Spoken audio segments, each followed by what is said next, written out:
Oke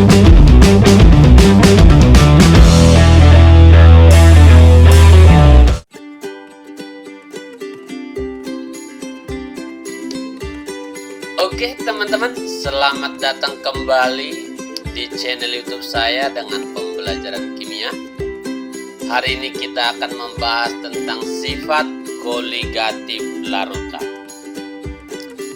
Apa sih yang dimaksud dengan sifat koligatif larutan? Sifat koligatif larutan itu adalah sifat larutan yang hanya dipengaruhi oleh jumlah zat terlarut, bukan jenisnya. Nah, yang tergolong ke dalam sifat koligatif larutan ini ada 4 macam. Yang pertama, penurunan tekanan uap. Yang kedua, kenaikan titik didih. Yang ketiga, penurunan titik beku. Yang keempat, tekanan osmosis. Nah, pada pertemuan pertama ini kita akan membahas yang namanya penurunan tekanan uap. Penurunan tekanan uap itu maksudnya adalah membandingkan tekanan uap larutan dengan pelarut murni. Misalnya ini saya gambarkan ini pelarut murni. Ini larutan. Bedanya, nah ini satu zat, misal air, pelarut murni itu air. Nah ini ada air, ada zat terlarutnya. Mana lebih besar tekanan uapnya kalau kita panaskan yang pelarut murni atau yang larutan? Nah tentu kalau terjadi penguapan pada pelarut murni, menguap berarti berubah wujud dari cair menjadi gas. Ketika di sini ini ruang kosong. Ketika di ruang kosong ini timbul gas akibat dari larutan, maka akan terjadi tekanan gasnya. Nah, kita umpamakan seperti ini. Ini gasnya berubah, cairnya berubah menjadi gas. Semakin banyak yang berubah menjadi gas, maka tekanannya makin besar. Nah, jadi semua permukaannya itu bisa menguap serentak. Dari semua bidang permukaannya itu bisa menguap.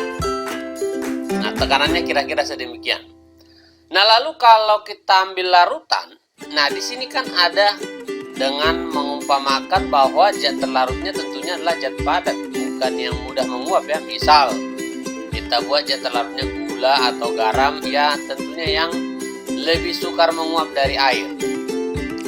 Maka zat terlarutnya itu akan menutupi sebagian permukaan atau sebagian bidang daripada air atau pelarut murni, sehingga kalau tadi di sini bisa menguap dari seluruh permukaannya, maka di sini hanya sebagian yang bisa menguap karena yang merah-merah ini menutupi yang kuning. Artinya zat terlarut ini menutupi tempat atau bidang si pelarut untuk menguap. Yang harusnya dari sini juga ada, sekarang tidak ada lagi. Yang menguap hanya si pelarut dari bidang-bidang yang tidak tertutup. Contohnya seperti ini. Nah, berarti dari sini atau dari tempat lain yang tidak tertutup oleh pelarut. Sehingga kalau kita umpamakan, nah tekanannya kecil seperti ini. Nah, ini tekanannya besar. Nah, inilah yang disebut dengan penurunan tekanan uap, yaitu membandingkan tekanan uap pelarut murni dengan tekanan uap larutan. Tentunya lebih kecil tekanan uapnya kalau dia dalam bentuk larutan. Nah, sehingga penurunan tekanan uap itu kita lambangkan dengan delta P. Tekanan itu namanya P, pressure. Delta P berarti penurunan. Penurunan berarti yang besar dikurang yang kecil. Yang ini P0, tekanan uapnya si pelarut murni, yang ini air. Sedangkan P, tekanan uap larutan. Atau menurut Van Hoff bisa aja rumusnya adalah delta P sama dengan P0 kali XT. XT itu fraksi mol zat terlarut. Ini sudah kita bahas pada video kadar zat atau konsentrasi larutan. Namun kalau yang ditanya di dalam soalnya adalah tekanan uap larutan, bisa langsung kita pakai menggunakan tekanan. Tekanan uap larutan sama dengan P0 kali XP. XP fraksi mol pelarut. Nah, satu contoh. Jika tekanan jenuh uap air murni pada 30 derajat Celcius adalah 31,8 mm Hg dan fraksi mol air 0,7, maka penurunan tekanan uap jenuh larutan tersebut adalah, yang ditanya adalah penurunan tekanan uap jenuh, berarti deltanya, penurunan deltanya, berarti yang ditanya delta P. Maka rumusnya tadi delta P itu adalah P0 kali XT. XT fraksi mol terlarut. Nah, di soal sudah dikasih tahu nih fraksi mol air. Air itu kan pelarut, teman-teman. Sementara di dalam rumusan kita harus fraksi mol terlarut. Nah, bagaimana cara menentukannya? Kita kembali ke video saya sebelumnya. Nah, bisa Anda lihat di sini. Di video sebelumnya sudah kita bahas tentang penentuan fraksi mol, di mana fraksi mol terlarut dan fraksi mol pelarut itu sama dengan 1. Artinya fraksi mol terlarutnya jika saya tambah dengan 0,7 dari air, maka sama dengan 1. Maka fraksi mol terlarut adalah 0,3. Nah, tinggal kita masukin aja ke sini. Maka delta P sama dengan 31,8, yaitu tadi tekanan uap jenuh pelarut atau air dikali 0,3 XT-nya.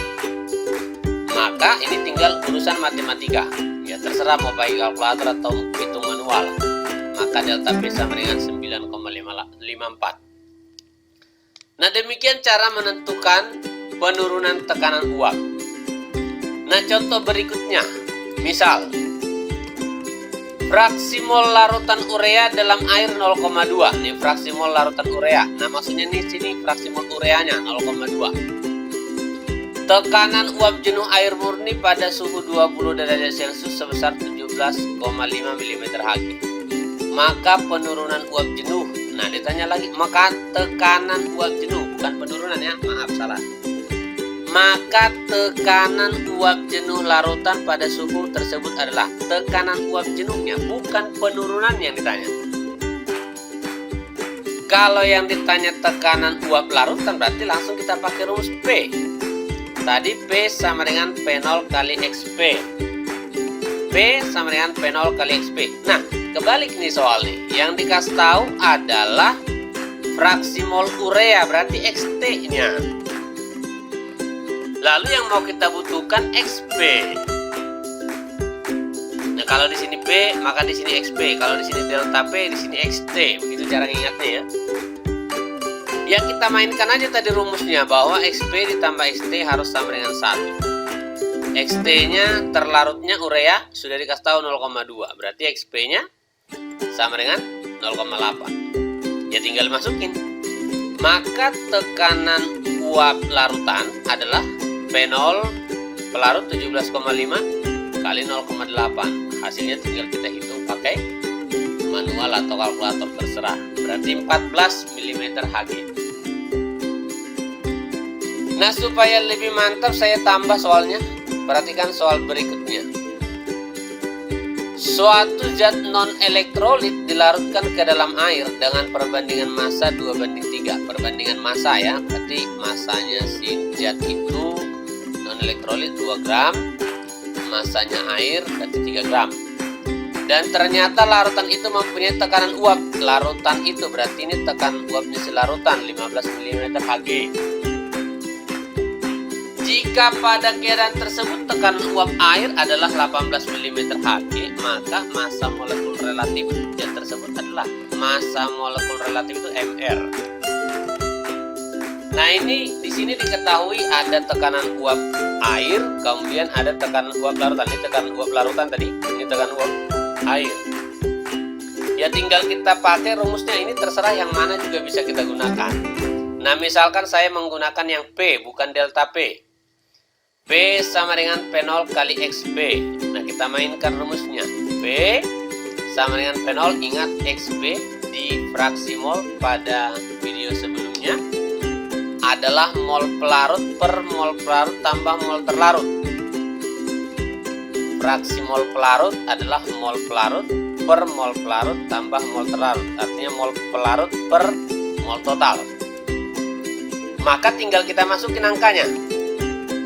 15 itu tadi tekanannya si larutan, 18 tekanan uapnya air. Lalu mol pelarut, masanya air tadi 3. Kan tadi perbandingan zat non elektrolit dengan air adalah 2:3, berarti airnya 3.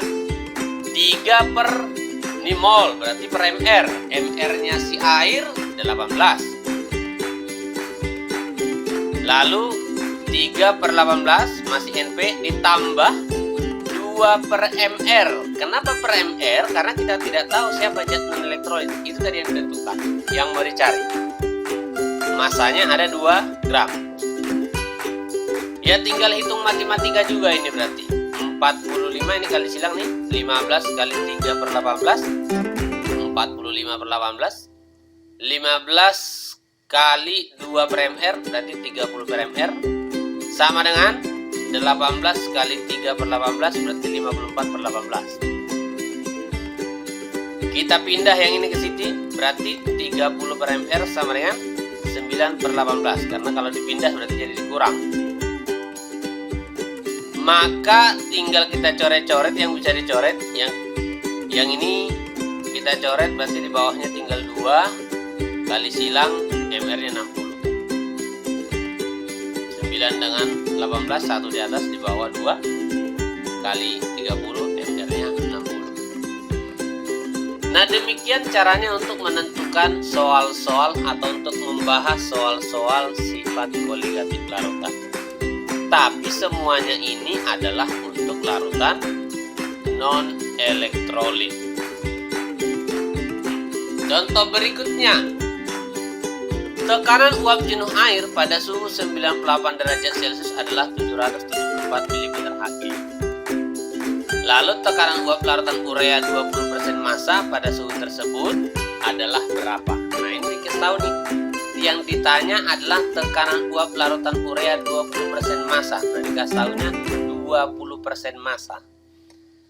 Nah kalau ada di soal diberitahu larutan urea 20% massa, anggap aja langsung 20 ini adalah massanya urea.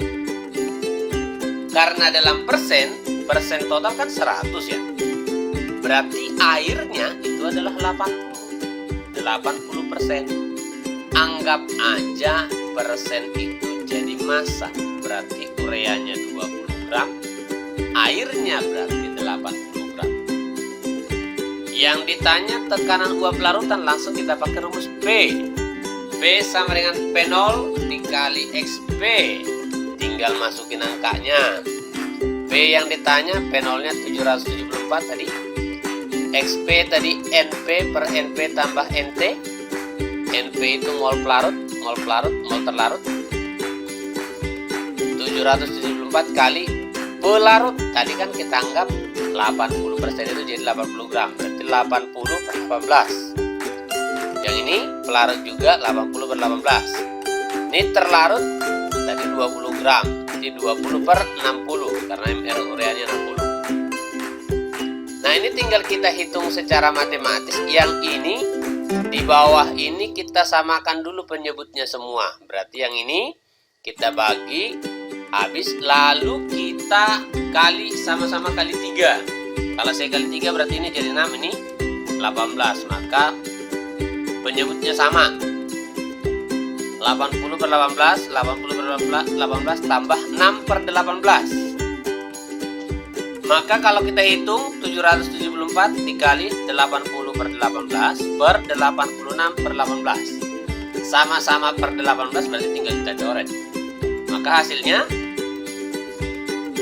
B sama dengan 774 dikali 80 per 86. Nah tinggal kita hitung boleh manual atau kalkulator. Nah hasilnya 720. Nah ini juga semua contoh-contoh kita dari tadi masih untuk larutan non elektrolit. Nah, bagaimana kalau kita menemukan larutan elektrolit? Elektrolit itu siapa sih? Yang termasuk ke dalam elektrolit itu adalah asam basa garam atau ABG. Asam basa garam. Nah, kalau kita menemukan larutan elektrolit, maka rumusnya yang kita gunakan adalah P sama dengan P0 dikali NP per NP dikali NT. Maka yang terlarutnya itu kita kalikan dengan I. Yang terlarutnya kita kali dengan I. I itu apa sih? I itu adalah faktor Van Hoff yang rumusnya 1 tambah N kurang 1 kali alfa. Faktor Van Hoff yang rumusnya 1 tambah N kurang 1 kali alfa. N itu apa? N itu adalah jumlah ion, alfa itu derajat ionisasi. Jadi I faktor Van Hoff rumusnya tadi ini, N itu jumlah ion, lalu alfa itu derajat ionisasi. Derajat ionisasi itu dipelajari pada saat belajar larutan elektrolit non elektrolit.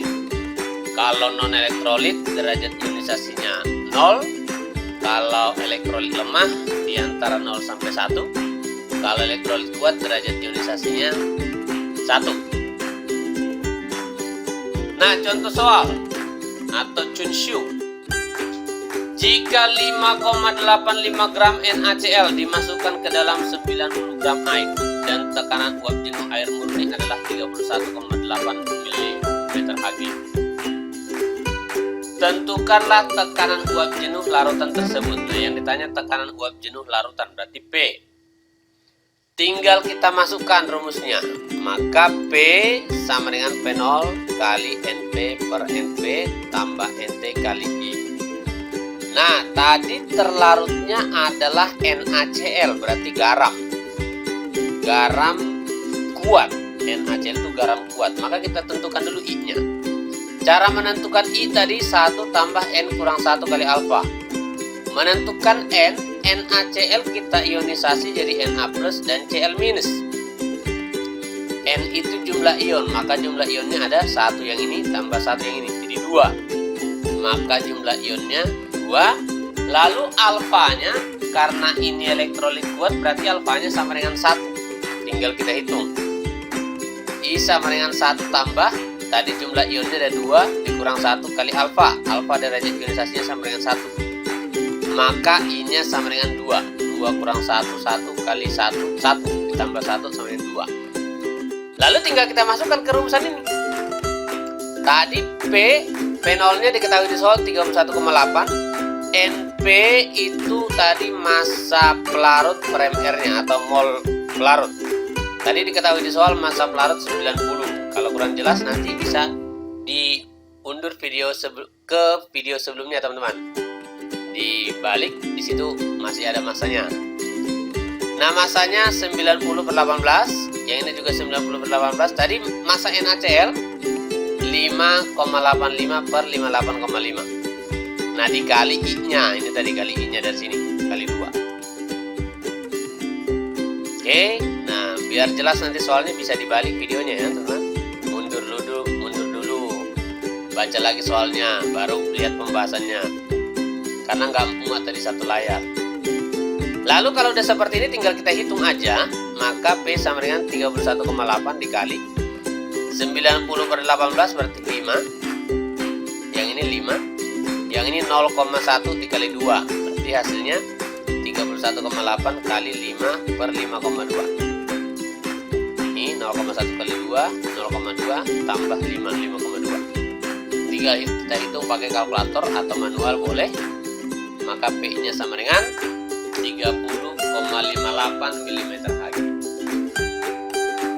Nah, begitu teman cara menyelesaikan soal-soal sifat koligatif larutan yang penurunan tekanan uap.